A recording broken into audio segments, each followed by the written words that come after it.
எல்லாமே பிரிவு குட்டி.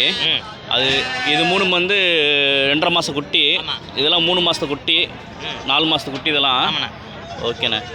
எல்லாம் இது கரியடாவில் தானே இருக்கும். ஒரு குட்டி எப்படின்னு இருக்கும்? கரியடாவில் தானே இருக்கும். என்ன 9 கிலோவில் வரும். எல்லாம் வளர்ப்புக்கு தான், இதான் வளர்ப்புக்கு தான் வாங்கிட்டு போய் வளர்ப்பாங்க.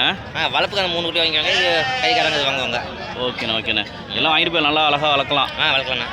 ஓகேண்ணே. இதெல்லாம் சுழியெல்லாம் அப்படின்னு இருக்குண்ணே, நல்ல தெளிவான சுழியெல்லாம் ஒன்றும் இல்லை. சுழியெல்லாம் ஒன்றும் இல்லை. எல்லாம் தெளிவான குட்டி, எல்லாம் பிரிவு குட்டி, முறையான குட்டி. ஓகேண்ணே. எவ்வளோண்ணே கேட்குறாங்க? எவ்வளோண்ணே ரேட் சொல்கிறீங்க நீங்கள்? ஆனால் 8 ரூபா சொல்லுது. ஓகேண்ணே. 7,200 கேட்குறாங்க. 7,200 கேட்குறாங்களாண்ணே. ஃபைனலாக எவ்வளோண்ணே கொடுக்கலாம்? 7,500 கொடுக்கலாண்ணே. 7,500 கொடுக்கலாம். ஓகேண்ணே. உங்கள் ஃபோன் நம்பர் சொல்லுங்கண்ணே. 8110 8110 92 92 70 91. 70 91. உங்கள் பேருண்ணே? பரமசிவம். ஓகேண்ணே. ரொம்ப நன்றி பேட்டி கொடுத்ததுக்கு.